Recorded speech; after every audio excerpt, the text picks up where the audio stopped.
Fala moçada, tudo bem com vocês ou não?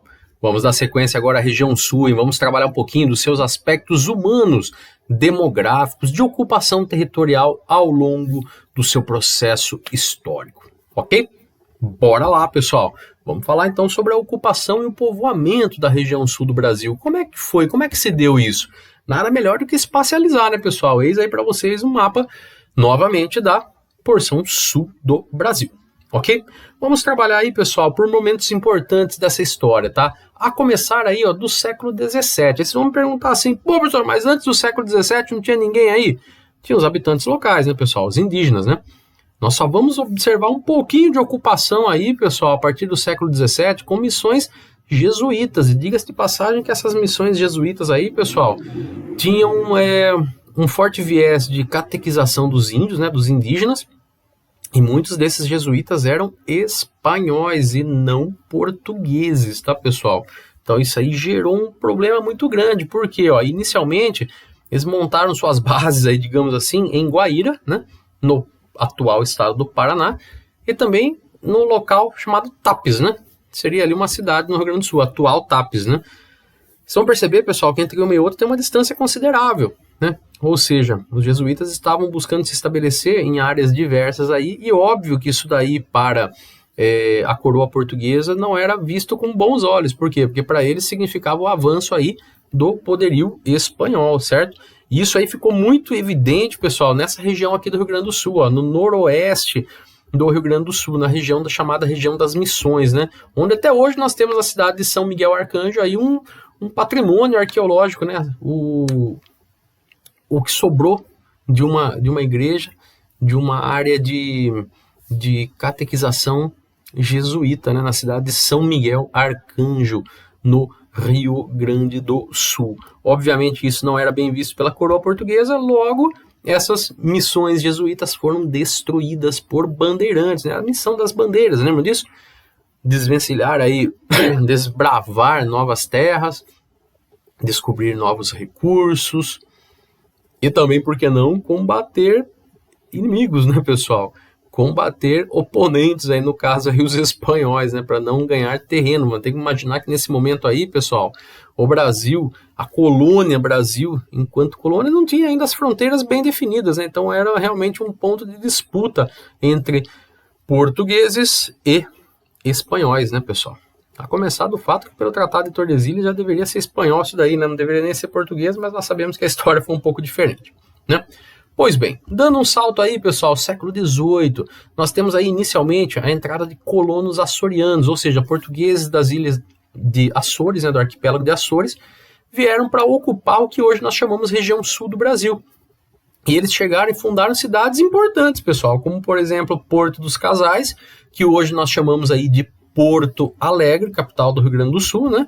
E eles habitaram também a ilha de Santa Catarina, pessoal, que hoje nós conhecemos como Florianópolis, ou seja, duas capitais de estados que tiveram seu início mediante colonização açoriana, ou seja, portugueses que vieram para cá, amando mesmo da coroa portuguesa, para habitar essas regiões. Por quê, pessoal? A partir do momento que você habita, que você ocupa, que você povoa, você está defendendo essa terra contra a invasão de outros povos, no caso aí seriam os espanhóis, certo?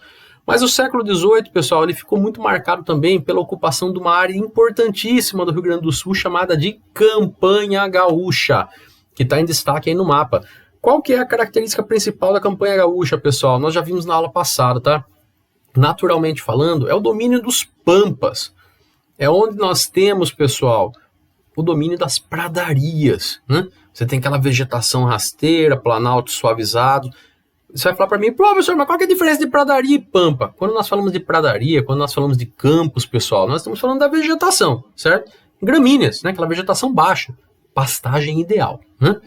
Agora, quando nós falamos de pampa, nós estamos falando de uma associação entre essa vegetação rasteira e o relevo plano, pessoal. Vegetação rasteira, muitas gramíneas e relevo plano, é ideal para quê? Sim, pessoal, para pecuária extensiva.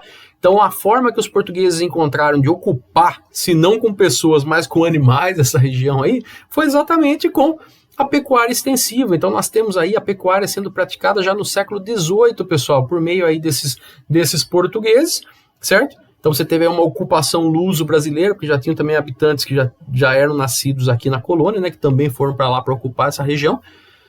Grandes propriedades, ou seja, latifúndios, que lá eles chamam de estâncias. Então se aproveitaram da característica natural do local, da geografia local, para desenvolver uma atividade econômica importante, que até hoje é base da economia dessa região, como nós vamos ver na aula que vem, certo? Então até hoje na região da Campanha Gaúcha você tem aí a ocupação dessa área mediante a atividade da pecuária extensiva de corte, né, pessoal? Produção de carne, certo?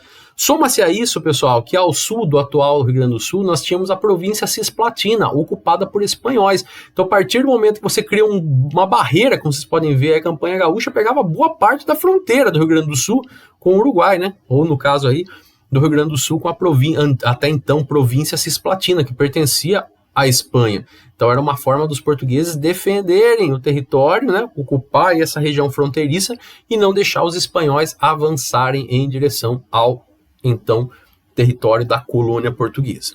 Ok? Vamos dar mais um salto aí, pessoal. Agora nós já partimos para o século XIX, pessoal. O Brasil já independente de Portugal, vivendo a época aí do Império.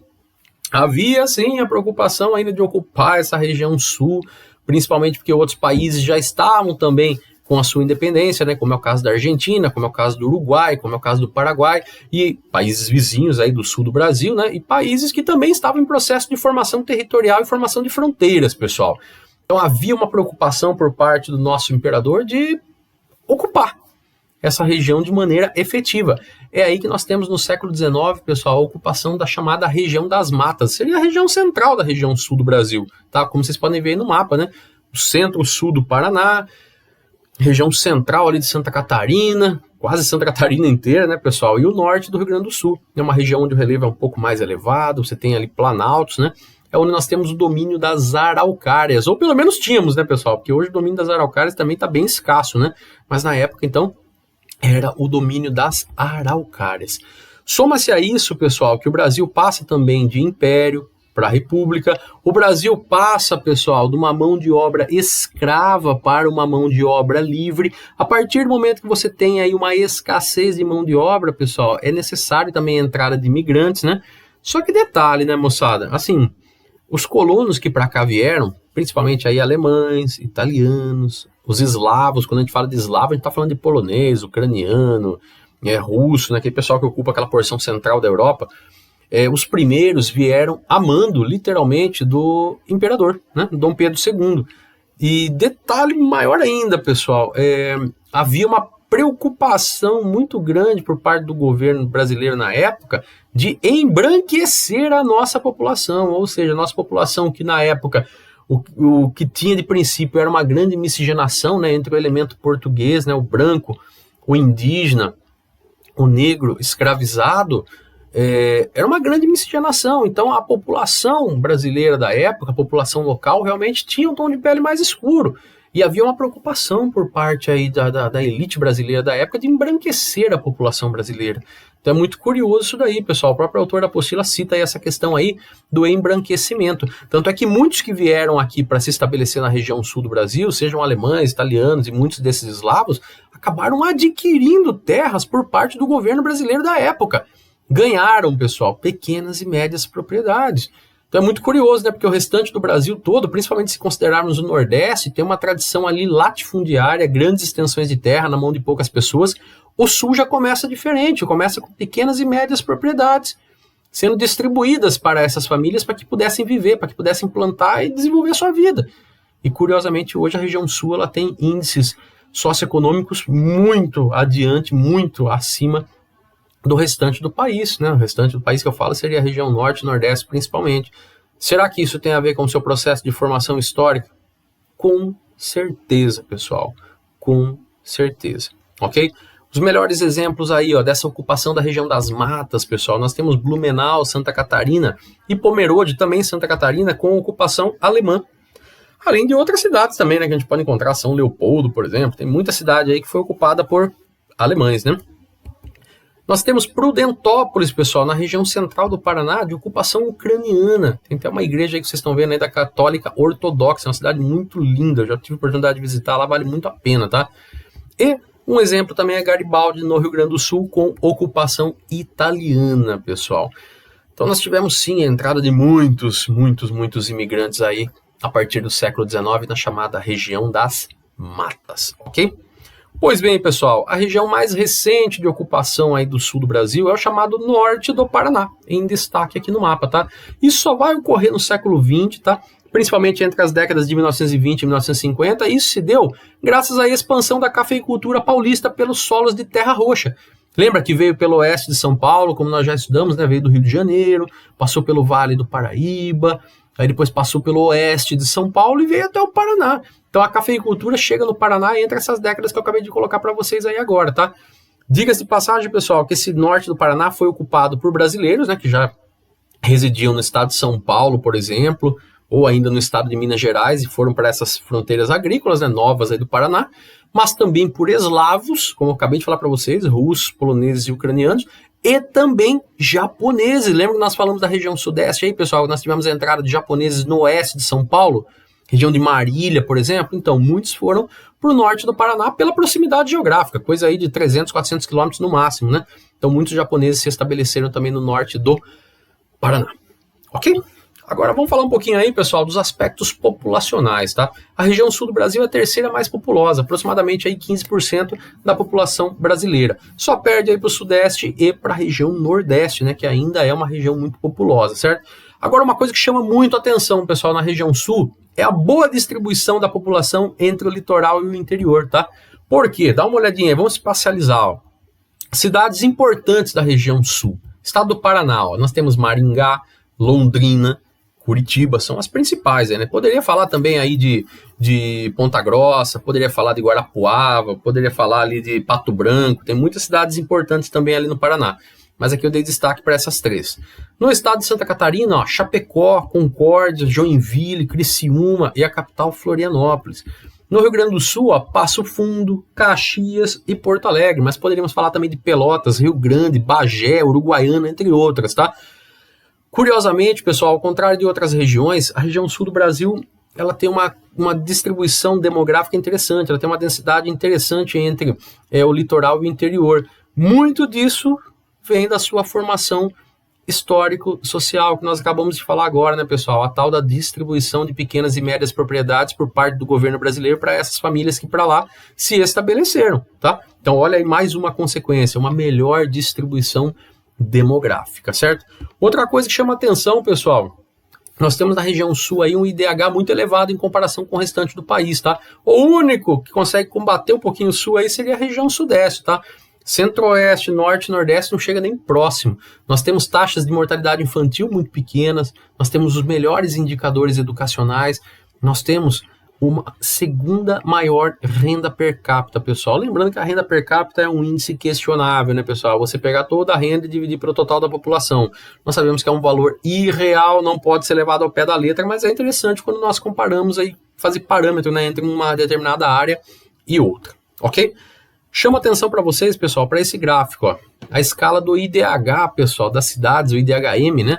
O Índice de Desenvolvimento Humano Municipal, né, do Brasil, na década de 90, 2000 e 2010.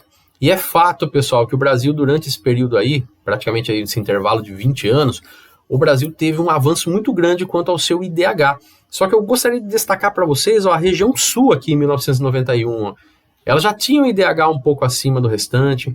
Em 2000, quando o Brasil melhora, a região sul melhora mais ainda. 2010, mais ainda. Então a região sul estava sempre à frente no IDH do Brasil. Pode perceber aí pela escala. Depois vocês vão pausar esse vídeo, aí vocês vão ver, ó. Vermelhinho, cara, é IDH ruim, pessoal, é muito baixo. Em compensação, o azulzinho já é um IDH muito alto. Então a gente percebe que a região sul do Brasil, ela vem acompanhando, pessoal. Nós percebemos que de 2000 para 2010, o crescimento dela quanto ao IDH foi um pouco menor do que o Sudeste e até mesmo um pouco menor do que a região Centro-Oeste. Mas ainda assim ela mostra excelentes índices em comparação com o restante do nosso país. Ok? Moçada, leitura da apostila agora aí, tem bastante coisa para ler nesse tópico aí, tá? Eu vou parando por aqui para vocês não ficarem cansados. Na próxima aula a gente fala sobre a economia da região Sul. Falou? Abraço, moçada, até a próxima!